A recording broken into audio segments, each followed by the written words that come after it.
This is Williamsburg, Virginia, United States of America, September 1966. These streets, these halls are quiet now. Nearly 200 years ago, voices rang out here to demand independence for a new country, dedicated to the right of all nations to decide their own destinies. Today, the town awaits a group of distinguished visitors from Burma, another country dedicated to national independence. The visitors: General Ne, Chairman of the Revolutionary Council of the Union of Burma, Madam Ne, and their official party. It is a quiet arrival in a town restored to its appearance 200 years ago. An atmosphere for reflection and thought, for there will be much to discuss in the coming days of the state visit. In the morning, there's a chance to visit scenes of early American history, a country which, like Burma, was once a colony.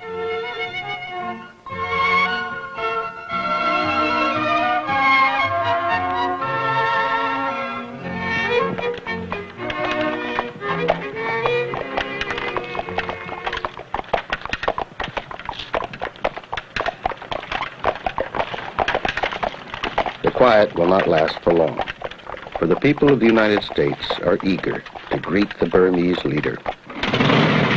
For several days now, preparations for the special guests have been underway in Washington.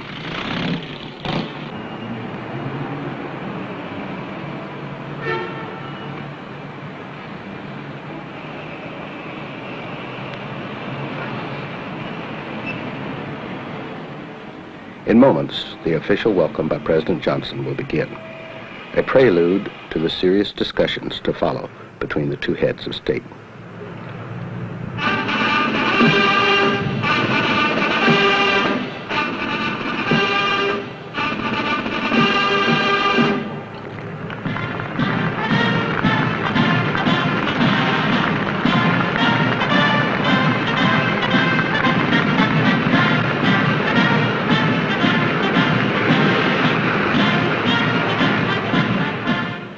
For the general, a full 21-gun salute.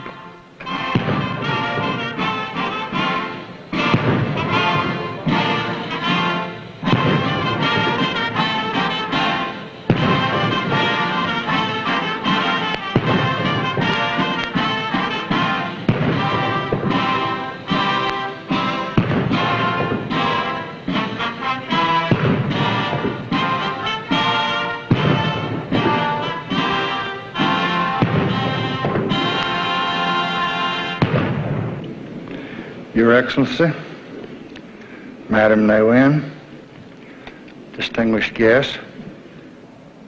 Mr. Chairman, your views and your opinions are valued here, and I look forward with anticipation the next 2 days to discussing many matters of interest and concern to the people of the world, and particularly to our two countries. The world knows and appreciates Burma's dedication to peace and to the right of all nations to decide their own destiny.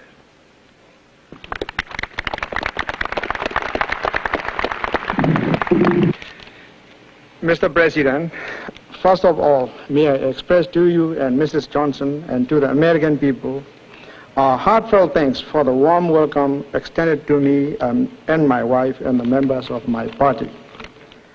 I have looked forward to meeting you, Mr. President, and other American leaders because I am convinced that such personal contacts will serve to create a better understanding and appreciation of each other and thereby enable us to cooperate fruitfully in the common task of building a peaceful and prosperous world.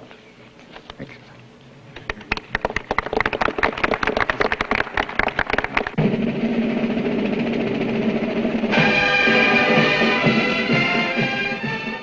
After the salute, a full dress parade through the streets of Washington.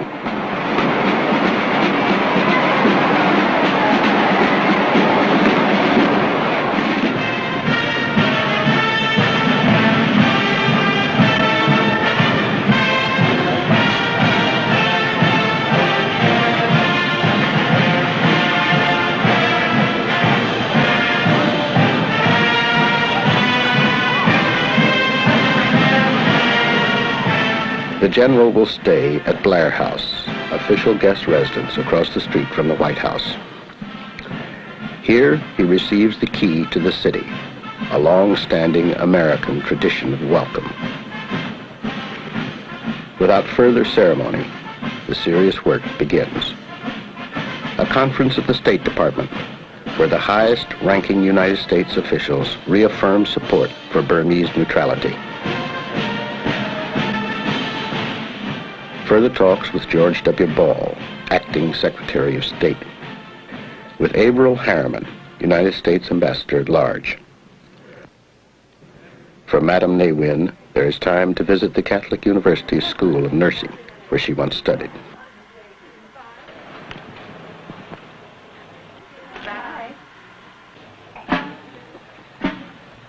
There is time for a tribute by the general to the tomb of America's unknown servicemen who died to help others live in peace.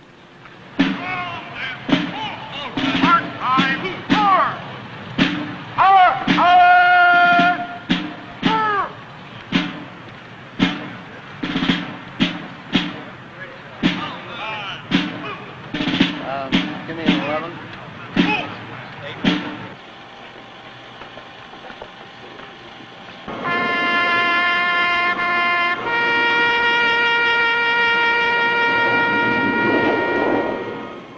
And a tribute to President John F. Kennedy.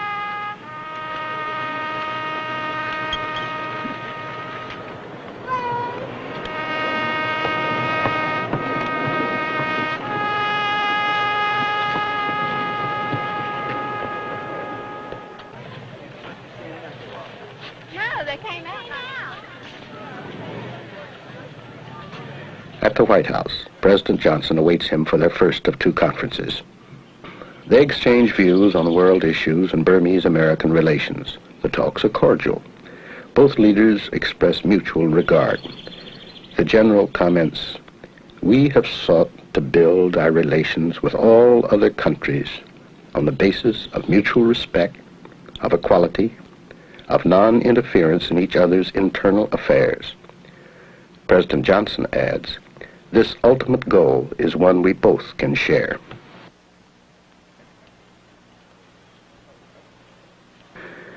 The talks take place near monuments to George Washington and Thomas Jefferson, reflecting the principles on which the United States was built: the right of any nation to independence without outside interference.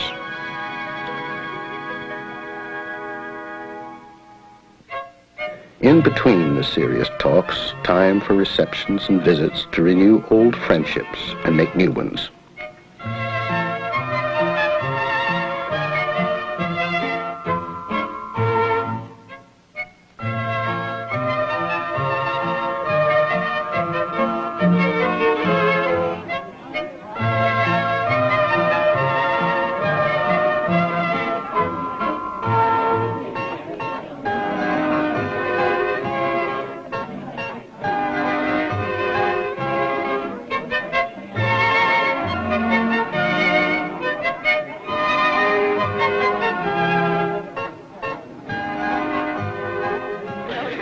In the farewell to President Johnson, General Ne Win comments, "I need hardly say these talks have proved extremely useful. I shall go back to Burma with a better understanding of your great country and its people." In President Johnson's plane, General Ne Win flies to New York to visit the United Nations. En route, he continues his work.